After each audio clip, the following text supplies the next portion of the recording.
اس بزم جنوں کے دیوانے ہر راہ سے پہنچے یزداں تک۔ اس بزم جنوں کے دیوانے ہر راہ سے پہنچے یزداں تک، ہیں عام ہمارے افسانے دیوار چمن سے زندہ تک۔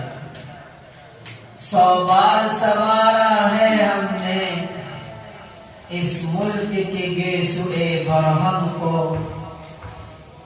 100 بار سوارا ہے ہم نے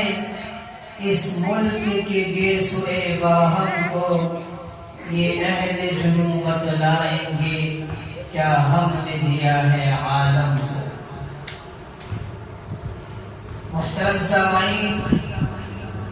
میں حیران و پریشان بلکہ نادم و پشیمان ہوں کہ اس مختصر سے وقت میں ایسے عظیم الشان وسیع و بسیط موضوع پر کس طرح گفتگو کروں۔ سمجھ میں نہیں آتا کہ داستان کا آغاز کہاں سے کروں اور کیسے کروں، اس کی کن کن خوبیوں کو بیان کروں اور کن کن خصوصیات کو نظر انداز کروں، اس کی علمی سرگرمیوں کا تذکرہ کروں یا اس کے مجاہدانہ کارناموں کی روداد سناؤں، یا آزادی کی خاطر اس کی ناقابل فراموش اور لازوال قربانیوں کا تذکرہ کروں۔ غرض سمجھ میں کچھ نہیں آتا کہ چھیڑوں داستان کیسے، حالانکہ ہزاروں نغمے وفا کے ان کی لبوں پہ آ کر مچل رہے ہیں، ہزاروں نغمے وفا کے ان کی لبوں پہ آ کر مچل رہے ہیں، لبوں پہ لیکن لگے ہیں پہرے تو بن کے آنسو نکل رہے ہیں۔ زبان ہے ثابت، قلم ہے حیران، بتاؤں میں کیسے یہ رازے پنہا۔ زبان ہے ساکن، قلم ہے حیران، بتاؤں میں کیسے یہ رازے پنہا، کہ بحر غم میں اٹھا ہے طوفان تو دریا دریا دہل رہے ہیں۔ محترم سامعین اور امت اسلامیہ کے نوجوانوں دھڑکتے دلوں،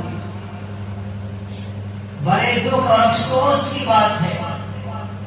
کہ لوگ یہ پوچھتے ہیں کہ دارالعلوم نے دنیا کو کیا دیا۔ ارے اگر پوچھنا ہی تھا تو یہ پوچھتے کہ دارالعلوم نے دنیا کو کیا نہیں دیا، تو میں اس کا ایک جانشین تمہیں کہتا کہ دارالعلوم نے دنیا کو الحاد و بے دینی نہیں دی، دارالعلوم نے دنیا کو بے ضمیری و ابن الوقتی اور ایمان فروشی نہیں دی، دارالعلوم نے دنیا کو نفرت و عداوت نہیں دی، دارالعلوم نے دنیا کو پست حوصلگی اور بزدلی نہیں دی، دارالعلوم نے دنیا کو باطل کے سامنے سر جھکانا نہیں سکھایا، سر کٹانا سکھایا ہے، سینہ سپر ہونا سکھایا ہے، بلکہ وہ تو ہر دور میں نغمے محروفہ گاتا رہا، ہر زمانے میں گردش دورہ کی سنگینی سے ٹکراتا رہا اور گم کر گئے لوگوں کو توحید کا جام باصفا پلاتا رہا۔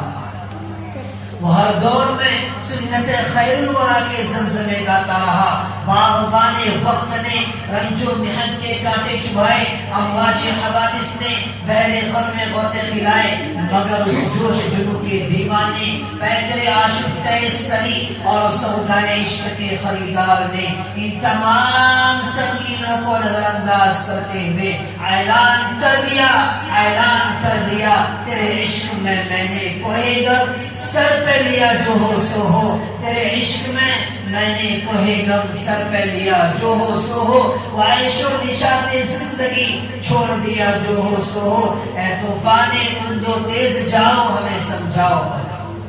اے طوفان تند و تیز جاؤ ہمیں سمجھاؤ مت، کہ بحر غم میں دل کا سفینہ ڈال دیا جو ہو سو۔ وہ ہم سے ہمارے دارالعلوم کے کارنامے اور داستان داستانیں معلوم کرنے والوں، میں تمہیں کیا کیا بتاؤں اور کہاں تک بتاؤں؟ جاؤ، اگر تم سے ہو سکے تو ہماری داستان بالا کوٹ کی پہاڑیوں سے پوچھو، ہماری داستان عدالت کے کٹہروں سے پوچھو، ہماری داستان پھانسی کے پھندوں سے پوچھو، ہماری داستان افغانستان کی سربلند پہاڑیوں سے پوچھو، ہماری داستان دہلی کی جامع مسجد سے پوچھو، ہماری داستان لاہور کی شاہی مسجد کے دیواروں سے پوچھو، ہماری داستان دریائے راوی کی خوشنوے موجوں سے پوچھو، کیا ہم نے قربانیاں دی ہے اور ہماری کیا داستانیں ہیں؟ یہ تمام کے تمام ہماری داستانیں ہماری دیرینہ تعلقات کے شناسائی و قصے بیان کریں گے، کیونکہ واقف تو ہیں اس راز سے یہ دار و رسن بھی، واقف تو ہیں اس راز سے یہ دار و رسن بھی، ہر دور میں تکمیل وفا ہم سے ہوگی۔ وہ ہم سے ہمارے دارالعلوم کے کارنامے اور داستانیں معلوم کرنے والوں، بتاؤ دنیا کو اشرف الہند جیسا امام القائلین کس نے دیا؟ دنیا کو مفید اللہ جیسا مفتی اعظم کس نے دیا؟ دنیا کو حضرت مولانا الیاس رحمۃ اللہ علیہ جیسا بانی تبلیغ کس نے دیا؟ دنیا کو ریشم رومال محمود الحسن گنگوئی جیسے شخصیت کس نے دی، جس نے تحریک ریشم رومال کا فاؤنڈ ایجاد کیا؟ یہ کسی اسکول کے یا کالجز کے پروڈکٹ نہیں ہے، یہ کسی مدارس اسلامیہ کے پروڈکٹس ہیں۔ جب 1857 کی جنگ آزادی ہوئی اور مسلمانوں کو انگریزوں کے خلاف شکست کھانی پڑی، اور اس جرم کی وجہ سے انگریزوں نے دہلی کی سرزمین میں اس وقت ہزارہ مدارس و مکاتب موجود تھے، بڑے بڑے مدارسوں پر بلڈوزر چلا دیا گیا، اور 1857 اور 1866 کی جو تاریخ ہے، اس 5 سالہ 6 سالہ تاریخ میں 51,000 علماء کو شہید کیا گیا۔ کیوں؟ اس لیے کہ 1857 کی جنگ آزادی صرف اور صرف تنہا مسلمانوں نے انگریزوں کے خلاف لڑی تھا، کوئی اور نہیں تھے، علماء تھے، اور اسلام کے نام پر اپنی جان کو قربان کرنے والے شاملی کے میدان میں بالا کوٹ کی پہاڑی پر جو جنگ لڑی گئی تھی، وہ صرف اور صرف مسلمانوں نے لڑی تھی۔ اس جنگ میں ہزارہ مسلمان، ہزارہ علماء شہید ہوئے، اور یہاں تک کہ جو شہید نہیں ہوئے تھے، جو بچ گئے تھے، انگریزوں نے چن چن کر ان کو شہید کیا، پھانسی کے پھندوں پر چڑھایا۔